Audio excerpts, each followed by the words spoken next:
शांति शांति। स्थूल शरीर की उत्पत्ति 5 महाभूतों से हुई है और 5 महाभूतों के 25 तत्वों से ये शरीर का निर्माण है।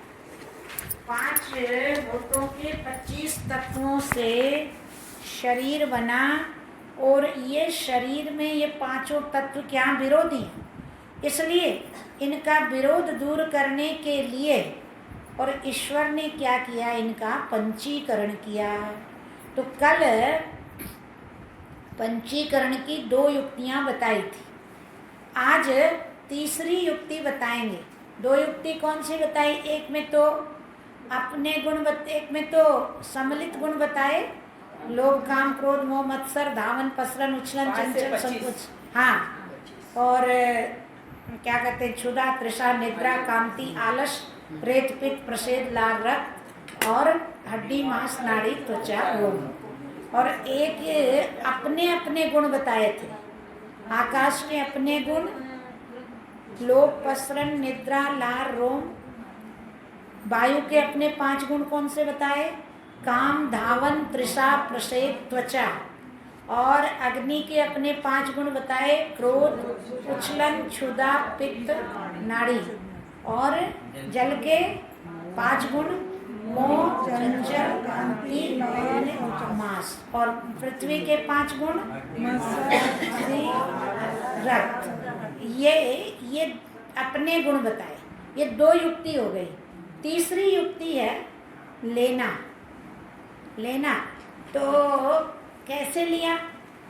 आकाश के 2 भाग हुए, एक भाग तो है लोभ और एक भाग है पसरन निद्रा लार रोम। अब आकाश ने जो अपना मुख्य भाग लोभ था वो तो अपने पास रख लिया और शेष 4 चारों को बांट दिए। पसरन वायु को दिया, उछलन अग्नि को दिया, पसरन वायु को दिया, निद्रा अग्नि को दी और लार जल को दी और रोम पृथ्वी को दिया। अब वायु के पास अपना मुख्य भाग जो धावन था वो तो अपने पास रख लिया। काम आकाश को दिया, तृषा अग्नि को दी और क्या कहते हैं, नहीं, तृषा प्रसेद जल को दिया और त्वचा पृथ्वी को दी। अब जल के पास, अग्नि के पास अपना मुख्य भाग जो क्षुधा था तो ये तो अपने पास रख लिया। क्रोध आकाश को दिया, उछलन वायु को दिया और चंचल जल को दिया, पित्त जल को दिया, नाड़ी पृथ्वी को दी। अब जल के पास अपना मुख्य भाग जो रेत था वो तो अपने पास रख लिया। अब मोह आकाश को दिया, चंचलता वायु को दी, कांति अग्नि को दी, रेत जल को दिया, रेत जल को दिया, रेत तो अपना मुख्य भाग है, मांस पृथ्वी को दिया। ऐसे आपस में इनका, और पृथ्वी के पास अपना मुख्य भाग हड्डी है वो तो अपने पास रखा। मत्सर आकाश को दिया, संकोच वायु को दिया और आलस्य अग्नि को दिया, रक्त जल को दिया। ऐसे इनका बंटवारा हो गया, क्योंकि वो तो लिए हुए हैं तो उनमें से कैसे बांटेगा? जो अपने गुण उनमें से बंटवारा किया। अब जो लेता उसको देता भी है कोई, तो अब आपस में इन्होंने दिया कैसे? आकाश का मुख्य भाग है लोभ, काम किसका था? वायु का, परंतु आकाश की ओर आने से आकाश का हो गया। क्रोध किसका था? अग्नि का, परंतु आकाश की ओर आने से आकाश का हो गया। मोह किसका था? जल का, परंतु आकाश की ओर आने से आकाश का हो गया। मत्सर किसका था? पृथ्वी का, परंतु आकाश की ओर आने से आकाश का हो गया। अब वायु के पास अपना मुख्य भाग धावन है। पसरन था तो आकाश का, परंतु वायु की ओर आने से वायु का हो गया। उछलन था तो अग्नि का, पर वायु की ओर आने से वायु का हो गया। चंचल था तो जल का, पर वायु की ओर आने से वायु का हो गया। और संकोच था तो पृथ्वी का, पर वायु की ओर आने से वायु का हो गया। अग्नि के पास अपना मुख्य भाग है क्षुधा। तृषा थी तो वायु की, पर अग्नि की तरफ आने से अग्नि की हो गई। निद्रा थी तो आकाश की, पर अग्नि की ओर आने से अग्नि की हो गई। और कांति थी तो जल की, पर अग्नि की तरफ आ गई इसलिए अग्नि की हो गई। और आलस्य था तो पृथ्वी का, पर अग्नि की ओर आने से अग्नि का हो गया। अब जल के पास अपना मुख्य भाग है रेत। पित्त था तो अग्नि का, पर जल की ओर आने से जल का हो गया। प्रषेद था तो वायु का, पर जल की ओर आने से जल का हो गया। लार थी तो आकाश की, परंतु जल की ओर आने से जल की हो गई। और रक्त था तो पृथ्वी का, परंतु जल की ओर आने से जल का हो गया। अब पृथ्वी के पास अपना मुख्य भाग, हड्डी तो है आधा भाग। अब रोम था तो आकाश का, पर पृथ्वी की ओर आने से पृथ्वी का हो गया। त्वचा थी तो वायु की, परंतु पृथ्वी की तरफ आने से पृथ्वी की हो गई। और मांस था तो जल का, परंतु पृथ्वी की ओर आने से पृथ्वी का हो गया। और नाड़ी थी तो अग्नि की, परंतु पृथ्वी की ओर आने से पृथ्वी की हो गई। कैसे? जैसे किसी का जन्मा हुआ बालक किसी के गोद चला जाए तो जन्म देने वाले माता पिता का नहीं कहला के किसका कहलाता है भाई? जिसके गोद चला जाता है। ऐसे ही है तो ये आकाश वायु अग्नि जल पृथ्वी के, परंतु एक दूसरे की तरफ आने से एक दूसरे के कहलाए। अथवा तो जैसे किसी की वस्तु और वो किसी दूसरे को दे दे तो वो फिर उसी की हो जाती है। ऐसे ही ये गुणों में आपस में बंटवारा हो गया। ये हो गई चौथी युक्ति। पांचवी युक्ति कौन सी है? कि लोभ तो आकाश का अपना मुख्य भाग है। काम था तो वायु का, परंतु आकाश की तरफ आ गया इसलिए आकाश का कहलाया। क्रोध था तो अग्नि का, परंतु आकाश की ओर आने से आकाश का कहलाया। और मोह था तो जल का, पर आकाश की ओर आने से आकाश का कहलाया।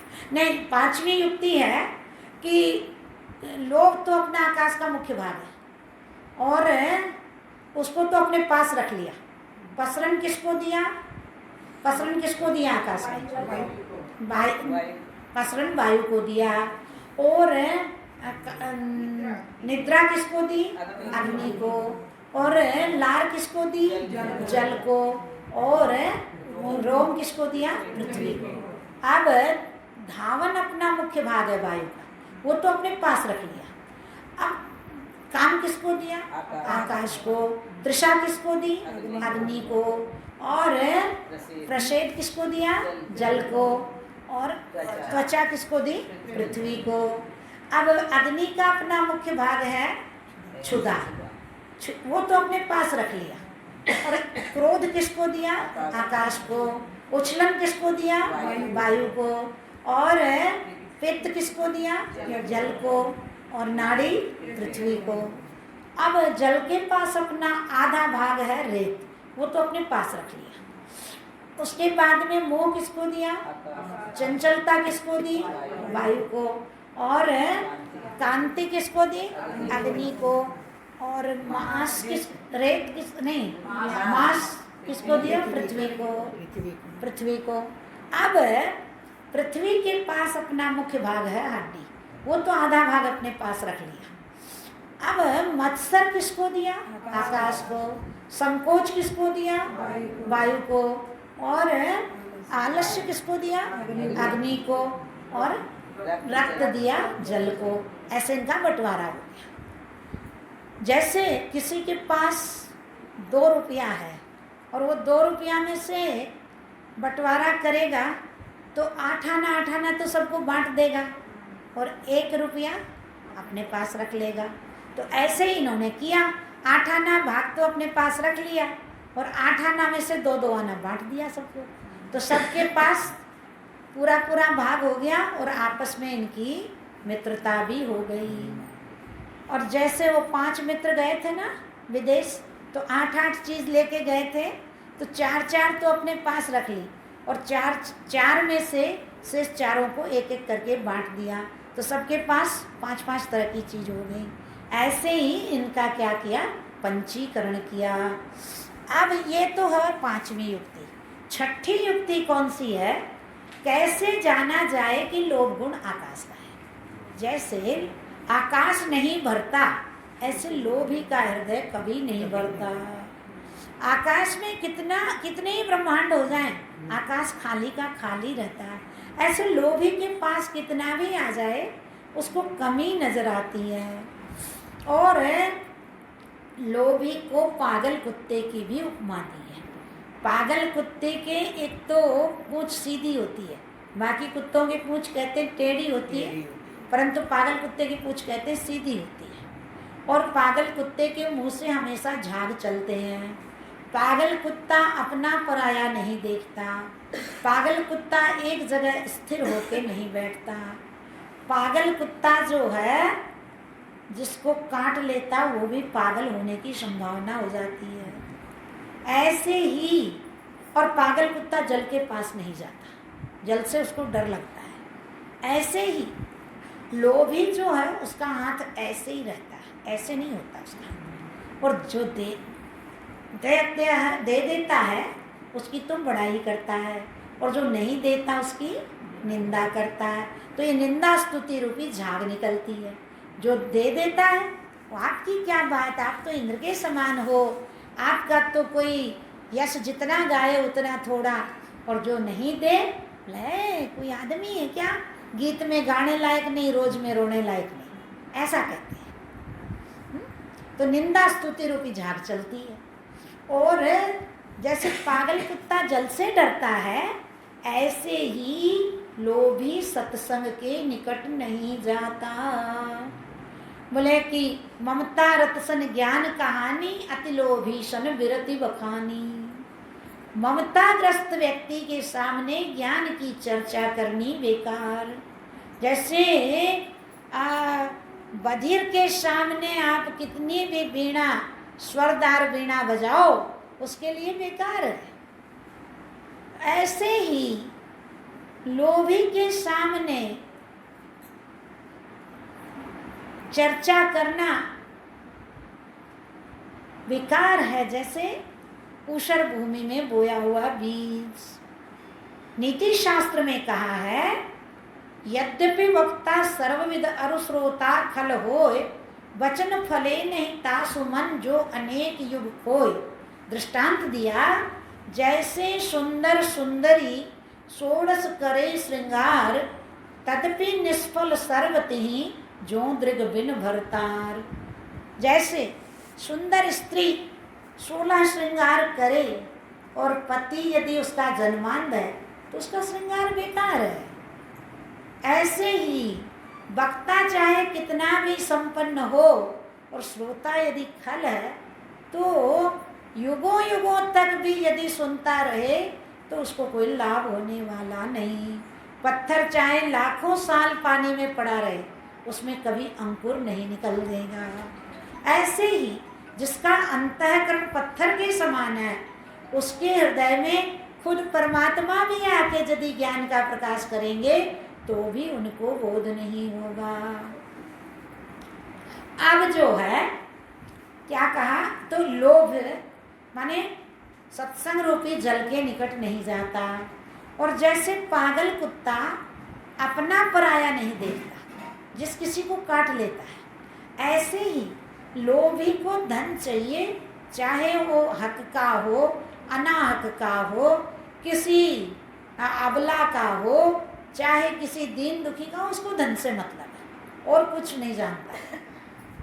क्योंकि धन से उसका मनोरथ पूरा करता वो अपना, और उसी से हृष्ट पुष्ट अपने शरीर को ही तरोताजा बनाने के चक्कर में वो लगा रहता है। इसलिए तो कहा कि उसका धर्म सबसे बड़ा धर्म यही है उसका, मतलब तन का फुलाना धर्म है, कुल पोषणा ही दान है, और अपनी चलाना ज्ञान है। शरीर का भरण पोषण करना यही उसके लिए सबसे बड़ा सर्वोपरि धर्म है। बोले जब तक जियो सुख से जीवो, कर्जा लेके भी घी पियो देखी जाएगी, किसने देखा है थोड़ा। तो ये और कुल पोषणा ही दान है। हम दो और हमारे दो, बस इतने का भरण पोषण कर लिया तो सोचता मैंने बहुत बड़ा यज्ञ कर लिया। और अपनी चलाना ज्ञान है। बस मेरी बात ऊपर रहे, मैं जैसे कहूँ मेरे इशारे पर सब चले, यही उसकी धारणा होती है। तो अपना पराया नहीं देखता। और जैसे पागल कुत्ता दर बदर भटकता है, ऐसे ही लोभी धन के लिए कहाँ से कहाँ चला जाता है। देश विदेश, चंद्रलोक मंगललोक तक की यात्रा करने के लिए तत्पर हो जाता है, परंतु मिलता उतना ही है जितना उसकी नसीब में होता है। दौड़ो चाहे खड़े रहो, जितना बड़ा हमारा पाँव है, पृथ्वी तो उतनी आएगी पैर के नीचे कि दौड़ने से ज़्यादा आ जाएगी और खड़े रहने से कम आएगी। ऐसा नहीं होता। पात्र जितना बड़ा होगा उतना ही जल आएगा। छोटा पात्र लेके आप समुद्र में जाओगे 2 किलो का, तो क्या उसमें 5 किलो पानी आ जाएगा? नहीं आएगा। और कुएं से भरोगे 5 किलो के पात्र में, तो क्या 2 किलो ही जल आएगा? जितना बड़ा पात्र होगा उतना ही जल। तो जितना भाग्य में लिखा है उतना ही मिलेगा। भाग्य लिखो तितनो ही मिलेगो। तो बोले भाग्य में नहीं है तो चाहे कितना भी प्रयास कर लो वो नहीं मिलता, और भाग्य में है तो उसको कोई रोक नहीं सकता। बोले छप्पर फाड़ के भी मिल जाएगा। माधव प्रसाद जी को मिला था ना, चोरों ने उनके घर में सेंध लगाई, तो चोरों ने देखा, वो बात ही कर रहे थे अपनी पत्नी से कि आज मैं नदी के किनारे गया था तो धन के कलश मिले थे मेरे को, पर अपने को नहीं चाहिए, क्या करना है? चोरों ने सुन लिया, बोला अच्छा पता बताया है। अब चोर गए, बोले चलो ले आते हैं। जब देखा वो पहाड़ के ढक्कन तो बड़े बड़े विषधर सांप बिच्छू। बोले देखा भगत बना है, हमको मारने के लिए उसने ऐसा कहा, चलो उसी के घर में डालते हैं। छप्पर फाड़ के ऊपर से डाला तो गिन्नी मोहर हो गए। तो भाग्य जिसके भाग्य में है, एक क्या कहते हैं, क्या नाम था उनका, तो उन्होंने कहा, बोले मैं इस बात को नहीं मानता हूँ कि भाग्य में होगा वही मिलता है। तो संत ने कहा भाई देख, इसको तू अजमा ले, चाहे आज तेरे भाग्य में खीर पूड़ी लिखी है, बोले मैं घर, और तेरी पत्नी बनाएगी और तेरे को खानी है। बोले मैं घर में ही नहीं रहूँगा, तो बोले पत्नी के हाथ की यदि तू नहीं खाएगा तो भी तेरे को आज खीर पूड़ी मिलेगी। बोला अच्छा देखता हूँ। जंगल में चला गया कोसों दूर। अब वहाँ जाके बैठा है, ना कुछ बोलता ना कुछ चलता किसी से। अचानक उधर से कोई बारात निकली, तो वो वहाँ पर भोजन की सामग्री रखने लगे। बोले ये अच्छी जगह है, यहाँ पर हम लोग भोजन करेंगे बैठ के। जैसे ही भोजन करने बैठ रहे थे वो लोग, तो दृष्टि पड़ी उस व्यक्ति पर, और एकदम आंख बंद करके ध्यानस्थ था। तो बोले भाई ये तो कोई तपस्वी लग रहा है। तो पहले के लोगों के मन में श्रद्धा होती थी, तो बोले भाई चलो पहले इनको खिलाएं।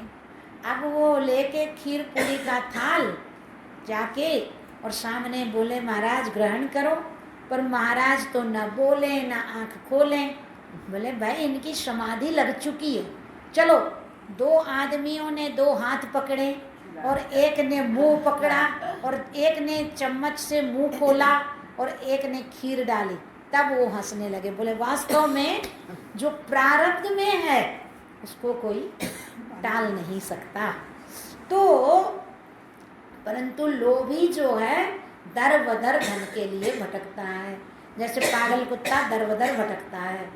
और जैसे पागल कुत्ता किसी को काट ले तो उसके पागल होने की संभावना हो जाती है। इसलिए इसी प्रकार से ही जो लोभी के संपर्क में रहता है उस पर भी लोभ का असर आ जाता है। तो ये लोभ आकाश का गुण बताया। लोभ काम कैसे जाना जाए, वायु का गुण है। जैसे वायु चंचल है, ऐसे कामनाग्रस्त व्यक्ति का हृदय चंचल होता है। बोले ये पंखा 1 सेकंड में कितनी बार घूमता है, इसको कोई गिन नहीं सकता। परंतु कदाचित फिर भी इसको गिना जा सकता है।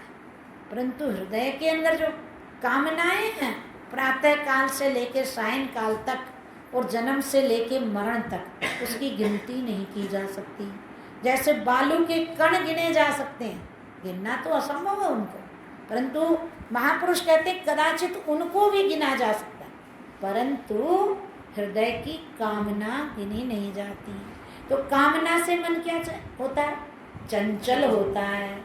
चाह चंचल दिलों की सहेली रही, चाह ममता की हरदम हवेली रही, चाह युग युग से ज्ञानी की चेरी रही, चाह मूर्खों की अद्भुत पहेली रही, चाह छोड़ी जिन्होंने खुला मुक्ति द्वार, चाह से दूर है आनंद का भंडार। चाहना चित्त को चंचल करती है। चंचल दिलों की चाहना सहेली है। ये चाहना कौन है पता है? ये ब्रह्मा जी की बेटी है। इसको कोई पसंद नहीं किया तो ये जाके ब्रह्मा जी के आगे रोने लगी एक बार। बोले क्या इतने बड़ी आपकी बनाई हुई दुनिया में मेरे लायक कोई बरी नहीं है क्या? बोले क्या हुआ? बोले संसारियों को तो मैं पसंद नहीं करती और संत मुझे पसंद नहीं करते। बोले देख, संत तो तुझे पसंद नहीं करेंगे, पर एक काम कर, संसारी तुझे जरूर गले से लगा लेंगे। बोले कैसे?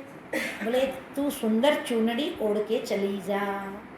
तो चाह की सुंदर चुनरी ओढ़ के आती है ये, और तो च शब्द सब इसको पसंद कर लेते हैं। फिर होता क्या है? च शब्द तो हट जाता और आह शब्द रह जाता है। चाह तो च हट गया और आह बच जाती है।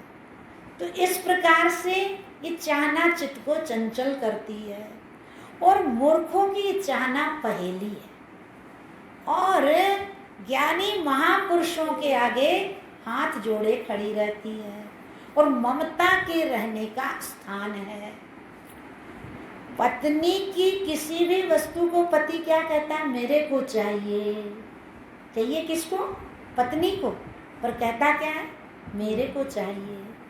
ममता की ये हवेली है और मूर्खों की पहेली है। और चाह से आनंद का भंडार दूर है, और चाह यदि हट गई तो मुक्ति का दरवाजा खुला हुआ है। बाहर की चाह भी परेशान करती है और भीतर की चाह भी परेशान करती है।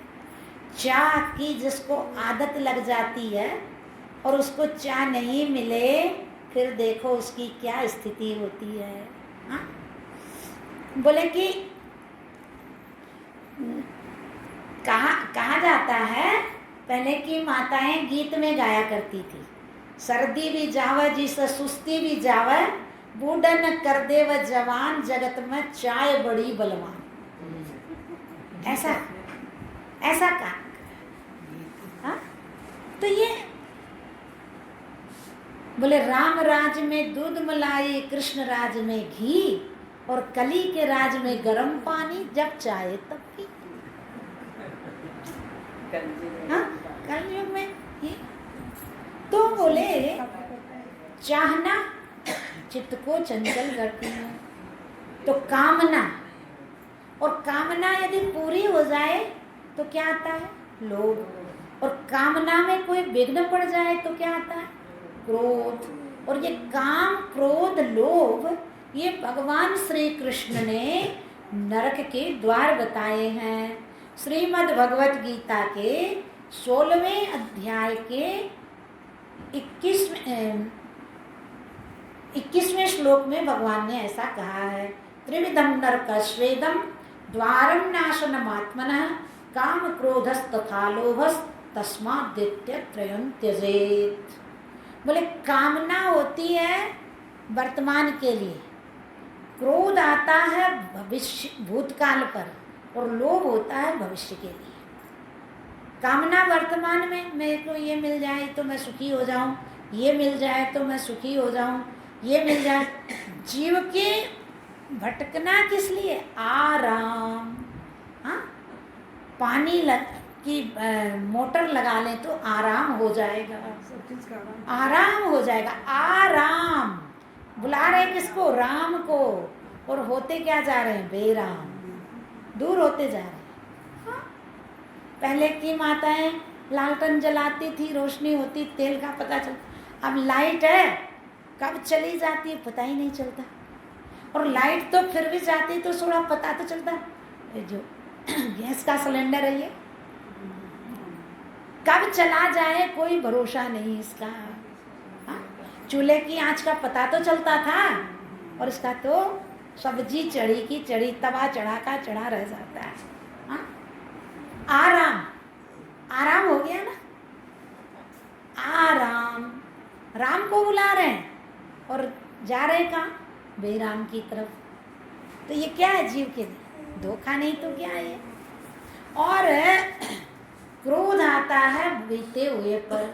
किसी से कोई चीज टूट गई गिर के, अब आप उस पर क्रोध करते हो, क्या वो क्रोध करने से जुड़ जाती है क्या? पर भूतकाल पर क्रोध आता है। पिता और पुत्र बैठ के पेपर पढ़ रहे थे, अंदर से अचानक कुछ गिरने की आवाज़ आई।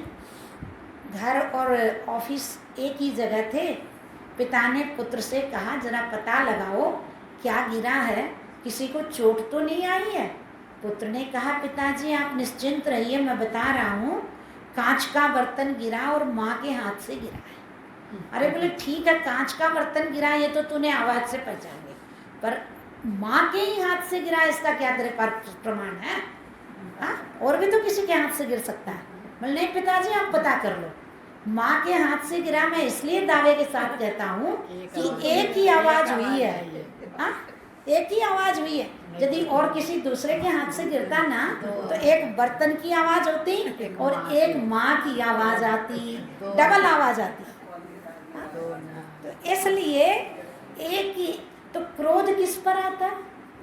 बीते हुए पर, बीते हुए पर। देखो भगवान की तरफ जब ध्यान था, एक क्षण पहले परशुराम जी ने राम लक्ष्मण को आशीर्वाद दिया, प्रणाम किया, तो और जैसे ही धनुष पर दृष्टि गई तो रे जड़ जनक धनुष के ही तोड़ा, सहस बाहु सम सोरे पुमोरा।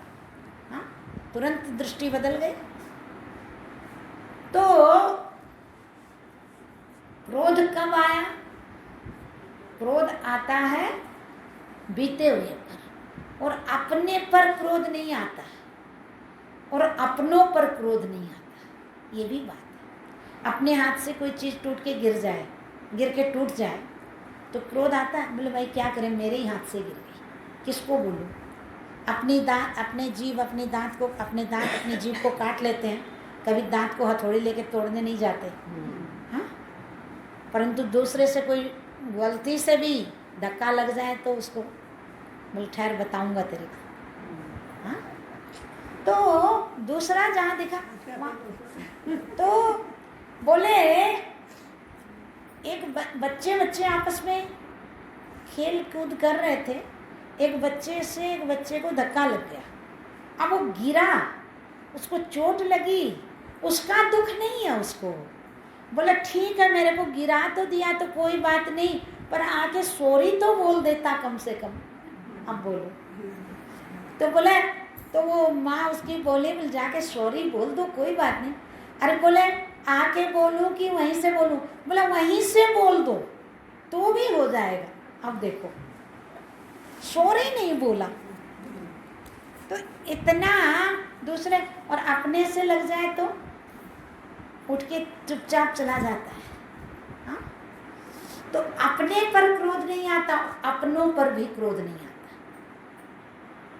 चाय का कीमती कप, खूब बढ़िया स्पेशल चाय बनाई और जवाई को इम्पोर्टेड कप में डाल के दी, और वो चाय का कप यदि जवाई के हाथ से छूट जाए तो आप कहोगे लगी तो नहीं ना, कहीं कप गया तो गया, कोई बात नहीं।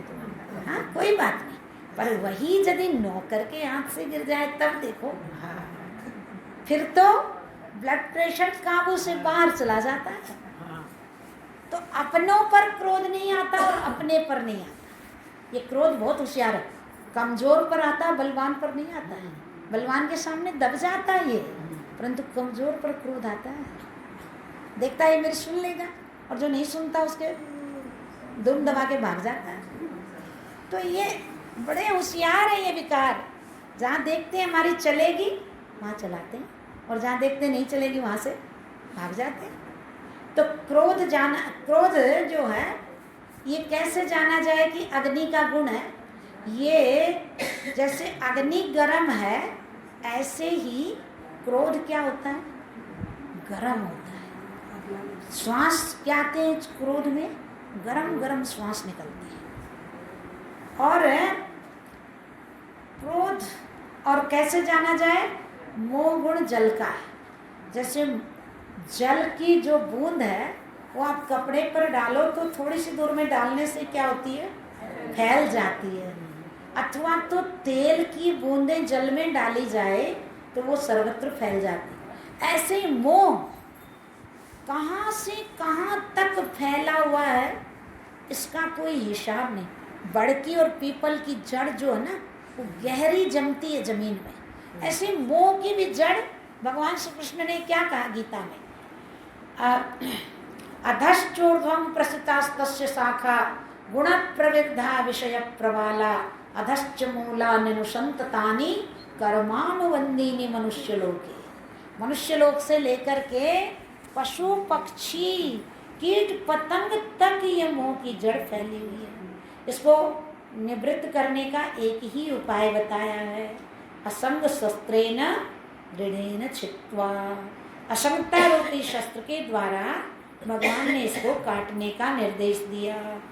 तो मोह जाना जाता है जल का है, और कैसे जाना जाए, मत्सर गुण पृथ्वी का है। मत्सर कहते हैं ईर्ष्या को।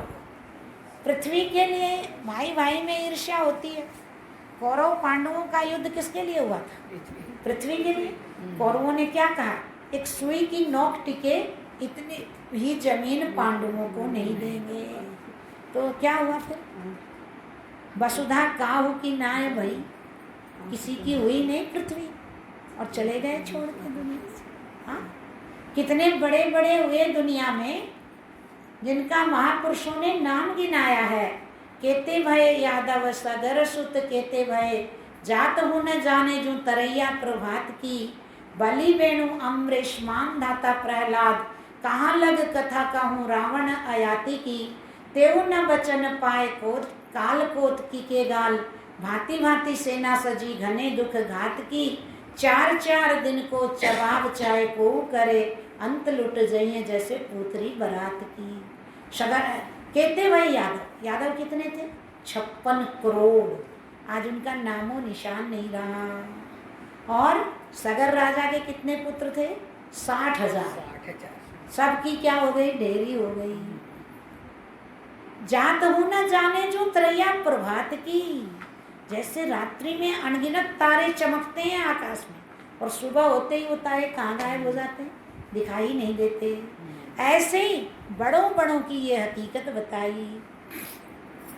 बलि राजा कितना भक्त था भगवान का। बैन कितना दुराचारी था। अम्बरीश राजा कितना बड़ा भक्त हुआ भगवान का। दुर्वासा ऋषि के पीछे सुदर्शन चक्र जो घुमाया भगवान ने, तो उससे भगवान भी स्वयं रक्षा नहीं कर पाए, क्योंकि भगवान कहते हैं मैं मेरा अपराध सह लेता हूँ, परंतु भक्त का अपराध कोई करे वो मेरे से सहन नहीं होता। तो आखिर उससे रक्षा किसने की, दुर्वासा जी की रक्षा अम्बरीश ने की। बोल जहाँ से बिगड़ी है वहीं से सुधरेगी। तो इसलिए कहते हैं वैसा अम्बरीश जैसा भक्त नहीं रहा। हाँ, बलि वेणु अम्बरीश मानधाता राजा प्रहलाद, कहाँ लग कथा कहूँ रावण अयाति की। अयाति राजा की 1000 साल की उम्र थी, फिर भी पुत्र की अवस्था लेके भी पुनः संसार में प्रवृत्त हुआ, फिर भी तृप्ति नहीं आई। और रावण 1 लाख पुत्र 1.25 लाख नाती, ते रावण घर दिया न बाती। बड़ों बड़ों का नाम लिया। तो वो भी जब दुनिया में नहीं रहे तो फिर आन मानव की क्या औकात है, क्या गिनती है।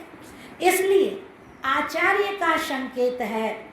फूलता क्या देख जग की शान को, फूलता क्या देख जग की शान को, दिल से बंदे याद कर भगवान को, दिल से बंदे याद कर भगवान को, फूलता क्या देख जग की शान को, फूलता क्या देख जग की शान को।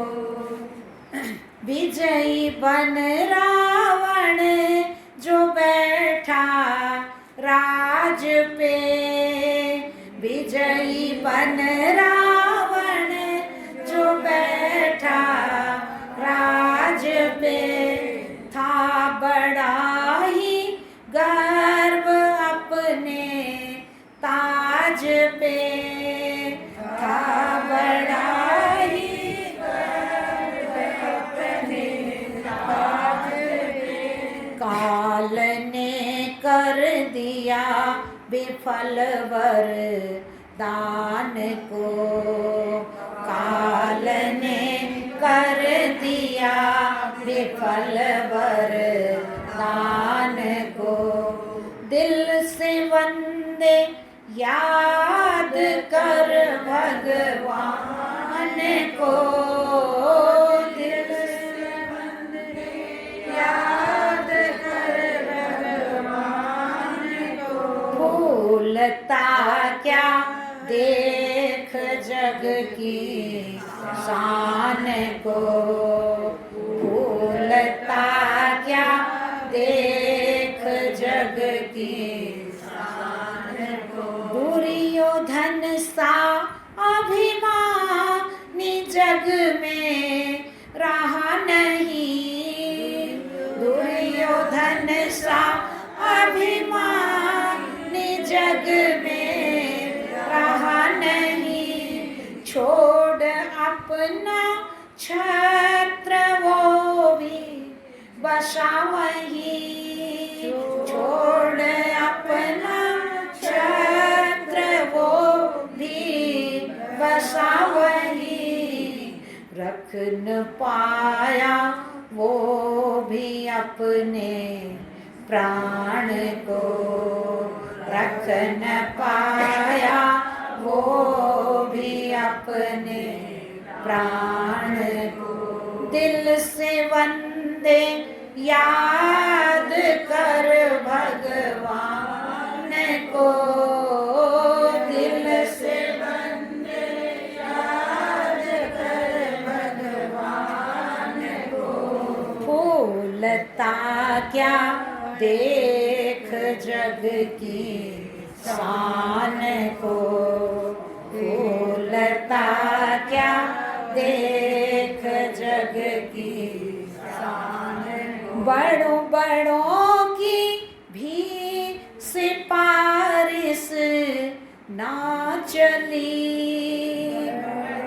बड़ों की भी सिफारिश ना चली, किसी तरह भी मौत उनकी ना टली, किसी तरह भी मौत उनकी ना टली, जीत ना पाया कोई बलवान को, जीत ना पाया कोई बलवान को, दिल से बंदे याद कर भगवान को, दिल से बंदे याद कर भगवान को, फूलता क्या देख जग की शान को, फूलता क्या देख जग जग की सुन ले स्वामी चेतन गुरु का शुभ कथन। सुन ले स्वामी चेतन गुरु का शुभ कथन। खो नहीं बेकार ये सुंदर रतन। खो नहीं बेकार ये सुंदर रतन। प्रभु शरण में पाले अपनी खान को। प्रभु शरण में पाले अपनी खान को। दिल से वंदे याद कर भगवान को। दिल से वंदे याद कर भगवान को। फूलता क्या देख जग की शान को। फूलता क्या देख जग की शान। महाराज जी कहा करते थे, बोले आपके पास तो साल भर का राशन भी नहीं, किस पर अभिमान करते हो? बड़ों बड़ों का अभिमान नहीं टिका इस दुनिया में। मेरी मेरी कौरव करते दुर्योधन से भाई। 12 योजन क्षेत्र फिरे था देही गिरजन खाई। सर्व सोने की लंका होती रावण से अधिकाई। धरे रहे घर बांधे हाथी क्षण में वही पर आई। जब गया दुनिया से तो क्या लेके गया? कुछ नहीं। एक राजा के प्रारब्ध में ऐसा लिखा था कि जब तांबे का आकाश और लोहे की जमीन होगी ना, तब इसकी मृत्यु होगी। राजा ने सोचा न तो लोहे की जमीन होनी और न तांबे का आकाश होना, तो मैं तो अजर अमर हो गया। हाँ, जैसे रावण ने हनुमान जी से लड़ने के लिए अमर सेना भेजी थी, तो उस दिन हनुमान जी अकेले ही गए युद्ध में। भगवान ने कहा, बोले तू सुना है रावण के पास अमर सेना है, तो उसको मारेगा कैसे? बोले महाराज मेरे को भी माता जानकी का वरदान है, अजर अमर गुण निधि सुत हो। मैं भी अजर अमर हूँ आपके आशीर्वाद से। अब जब हनुमान जी गए ना, तो देखा कि इनसे युद्ध करके कोई फायदा नहीं है। हनुमान जी ने सीधे क्या किया, बोले भैया मरोगे तो हो नहीं तुम, क्योंकि तुमको अमरता का वरदान मिला हुआ है, और अब तुम्हारा तो और ही कोई उपाय सोचना पड़ेगा। हनुमान जी ने क्या किया, पूंछ अपनी लंबी करी और सारी सेना को उसमें लपेट के घुमा के आकाश में उड़ा दिया। बोला अब घूमते रहो सैटेलाइट की तरह। अब जो है रावण को जब खबर मिली, बोले पत्रकारों ने सूचना दी, बोले महाराज गई। बोले कौन गया? सेना गई। बोले किसकी? तपस्वी की। बोले नहीं महाराज आपकी। बोले कहाँ गई? बोले ये तो पता नहीं। अरे बोले तुम इतने चतुर कैमरे वाले थे, CCTV लगा रखा था, फिर भी तुम नहीं पकड़ पाए, कहाँ गए? बोले महाराज कैमरों ने एवरेज नहीं लिया, काम करना ही बंद कर दिया, पता नहीं कहाँ गई सेना। तो इतने बड़े बड़े नहीं रहे दुनिया में। तो अब राजा ने सोचा मैं तो मरूंगा ही नहीं, तो अब सब पूरी पृथ्वी पर वो जीत हासिल करने लगा। एक बार क्या हुआ, युद्ध में राजा बेहोश होने लगा, तो अब उसको क्या किया, सुलाने के लिए मूर्छित जब होने लगा तो कुछ दिखा नहीं, लेटाने के लिए तो लोहे का जो कवच था वो उतार के बिछाया, उस पर लेटाया, लोहे की ज़मीन हो गई, और सिर पर ढाल जो की छाया किसकी की, तांबे का जो ढाल था ना उसकी छाया कर दी, तो तांबे का आकाश हो गया, और उसी समय राजा दुनिया से चला गया। तो भाई दुनिया में रहने की रिवाज नहीं है। दुनिया तेरे मौला मेरे फानी देखी, हर चीज यहाँ की आनी जानी देखी, जो जाए के न आए वो जवानी देखी, जो आए के न जाए वो बुढ़ापा देखा। जवानी आके जाके वापस नहीं आती और बुढ़ापा आके वापस नहीं जाता। इसलिए महापुरुष कहते हैं भाई दुनिया में आए हो तो अपना काम बना के जाओ तो ही लाभ है, नहीं तो आए जैसे चले गए तो फिर क्या होगा, फिर तो पश्चाताप करना पड़ेगा। तो मत्सर किसका गुण है? पृथ्वी का।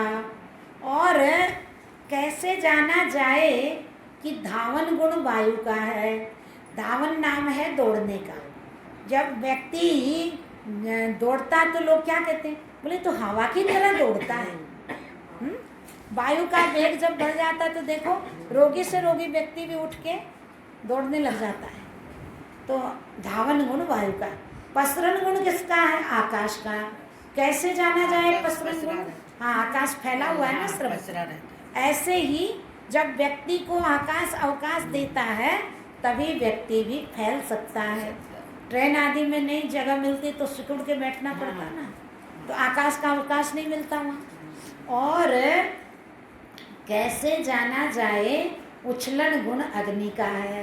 अग्नि भी उछलती हाँ, है। व्यक्ति जैसे भाप, अग्नि भी तो उछल उछल के हाँ जलती भाप है ना, भाप भी बनती है। अग्नि भी इंजन के बोगी उछलती है ना, हाँ, ये अग्नि की भाप बनती है। हाँ। और गरम पात्र पर जब जल रखते हैं तो वो भी उछलती है ना, हाँ, बर्तन उछलते हैं। और अग्नि का चना में, चना जब डालते हैं वो भांड में भूंजने के लिए तो वो भी उछलता है। हाँ, उछलता तो इससे जाना जाता है कि उछलन गुण अग्नि का है। चंचल गुण कैसे जाना जाए? जल का है। जल वो माने चंचल बच्चे जो है ना, जल हाँ, को देख के चंचल हाँ, होते हैं। चंचल, बारिश बड़े भी होती है, होते बारिश होती है हाँ। तो बच्चे लोग कितना उछल कूद करते हैं। बड़े भी होते हैं। हाँ, बड़े भी चंचल होते हैं। और मुंह धो लेने से चंचलता वो आ जाती कांति है। में आएगा, वो कांति में आएगा। हाँ, वो कांति में आएगा। तो बोले चंचल गुण जल का। कैसे जाना जाए? संकोच गुण पृथ्वी का है। जैसे मट्टी को क्या करते हैं, सिकुड़ मतलब बांध लेते हैं ना गठड़ी में। और तो ऐसे ही कोई बड़ा छोटा आ जाता और जैसे भी बैठे रहते तो संकोच आता है तो क्या संकुचित होके पृथ्वी की तरफ देखते हैं। अथवा तो कोई ऐसी बात कह दे, बोला ऐसी बात कह दी फलाने ने, हाँ। धरती कुचरने लगा, चढ़ने लगे। हाँ। और धरती की तरफ देखना भी हाँ, था। धरती में सिर घुस गया उसका, नीचे की तरफ देखने हाँ। देखने लगा। तो इसलिए जाना जाता है कि संकोच गुण पृथ्वी का है। कैसे जाना जाए? क्षुधा गुण अग्नि का है। जैसे अग्नि प्रज्वलित होती है तो हाँ कोई भी चीज को जला देती है। ऐसे जब जठराग्नि प्रज्वलित होती है तो कुछ भी खाया हुआ हजम हो जाता है। और मंद अग्नि में कुछ नहीं जलता। ऐसे जब जठराग्नि मंद हो जाती है तो खाया हुआ खाना हजम नहीं होता। इससे जाना जाता है कि क्षुधा गुण अग्नि का। कहते हैं ना, बोले मैं तो पत्थर भी खा लूं तो हजम हो जाता है। तो पत्थर यद्यपि व्यक्ति खाता नहीं है लेकिन कहता है। और मालूम कड़ा है, चीज मेरा भाई। हाँ, कड़ा चीज। कड़ा चीज। और मालूम है एक पत्थर हजम चूरन भी निकला हुआ है। हाँ, पत्थर हजम नाम है चूरन का। कड़ी चीज भी तो खाओ तो बहुत बोला ना, हजम हो जाओ। तो इसी का नाम पत्थर बता दिया। तो इससे जाना जाता है क्षुधा गुण अग्नि का। तृषा कैसे जाना जाए? वायु की है। जब प्यास लगती है तो हवा चलती है तो कपड़े सूखते हैं ना, गला भी तो सूखता है। ऐसे प्यास लगने से गला सूखता है। गला सूखता है। और हवा चलती है तो वस्त्रों को सुखाती है, ऐसे प्यास गले को सुखाती है। इससे जाना जाता है तृषा गुण वायु का है। निद्रा कैसे जाना जाए? आकाश की है। जैसे आकाश शून्य है ना, ऐसे निद्रा में व्यक्ति क्या हो जाता है? शून्य हो जाता है। मेरे को पता ही नहीं कौन आया कौन गया। तो इससे हाँ, इससे जाना जाता है कि निद्रा आकाश की है। कैसे जाना जाए? कांति जल की है। जब धूप से जल घटता है, ऐसे धूप में जाके आओ तो चेहरे की कांति बदल जाती है। और हाथ मुंह धो लो जल से तो चेहरे पर स्फूर्ति आ मुंह जाती धोना है, कांति। कांति। विश्वास हाँ विश्वास वाला काम। हाँ। और कहते हैं कि जब व्यक्ति का चेहरा देख के लोग बता देते हैं, बोले भाई अब ये नहीं बचेगा, इसके चेहरे की कांति बदल गई। तो इससे जाना जाता है वो अग्नि का भाग कम होने लग जाता है। तो इससे जाना जाता है कि कांति अग्नि की है। कैसे जाना जाए? आलस्य गुण पृथ्वी का है। पृथ्वी पर लेटो सोने से आलस आता है। आलस आता है। खाली पृथ्वी पर लेटने से आलस, जड़ता स्वभाव वाली है ना पृथ्वी। हाँ, कहते हैं मृतक को भी खाली पृथ्वी पर नहीं लेटाते, उसको भी गोबर का चोका दे के लेटाते हैं। इससे जाना जाता है कि आलस्य गुण पृथ्वी का है। और कैसे जाना जाए? रेत गुण जल का। जैसे जल से वृक्ष बढ़ता है, ऐसे ही रेत से संतान की उत्पत्ति होती है। इससे जाना जाता है कि रेत गुण जल का है। कैसे जाना जाए? पित्त गुण अग्नि का है। जैसे अग्नि गर्म है ना, ऐसे पित्त, हाँ, लाल पीली झलक निकलती है। हाँ हाँ। और जल डालने से अग्नि ठंडी होती है, ऐसे ठंडी वस्तु के सेवन से पित्त शांत होते हैं। इससे जाना जाता है कि पित्त गुण अग्नि का है। कैसे जाना जाए? प्रषेद गुण वायु का है। माने जब परिश्रम करते हैं तो पसीना निकलता है और हवा चलने से पसीना सूख जाता है। इससे जाना जाता है प्रषेद गुण वायु का। और कैसे जाना जाए? लार आकाश की है। हाँ, ऊंचा नीचा दिखता है ना, ऊपर से देखते हैं तो। और ओस जैसे गिरती है, ऐसे मुंह की लार भी ऊंची नीची होती है। इससे जाना जाता है। और आकाश पोल है तो मुख में भी क्या है? पोलापन है। इससे जाना जाता है लार आकाश की है। कैसे जाना जाए? रक्त पृथ्वी का है। लाल मिट्टी होती है। कहीं कहीं की पृथ्वी लाल होती है। हाँ, ऐसे ही रक्त का रंग भी लाल होता है। इसलिए जाना जाता है कि रक्त गुण पृथ्वी का। कैसे जाना जाए?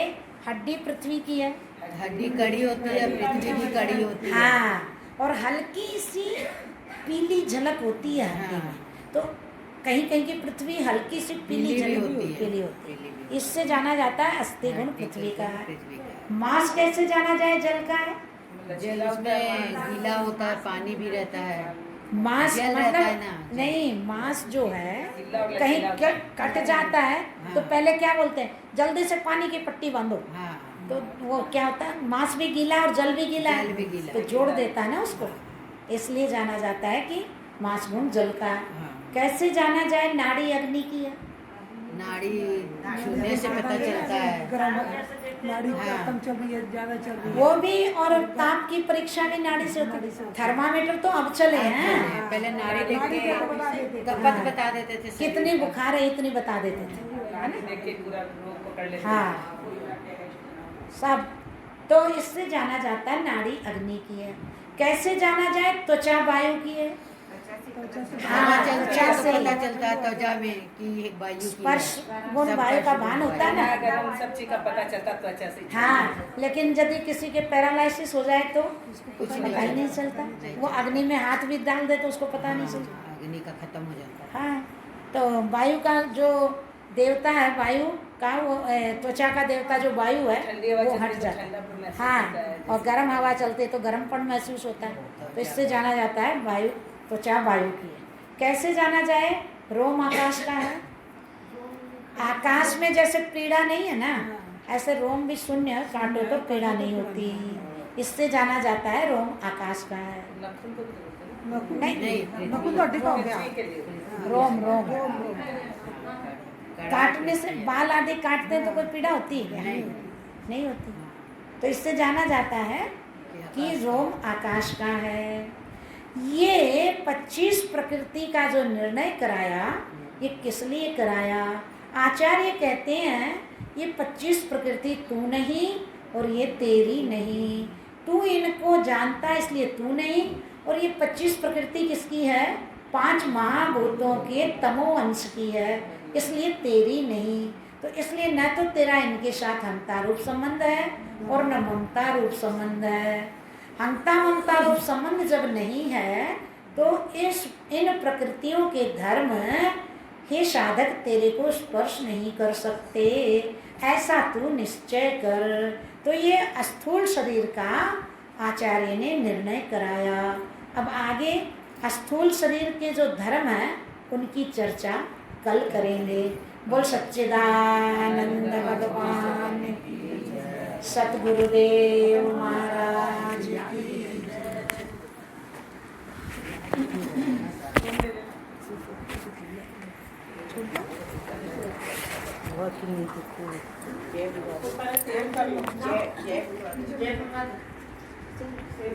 बोल सच्चिदानंद भगवान की जय, सतगुरुदेव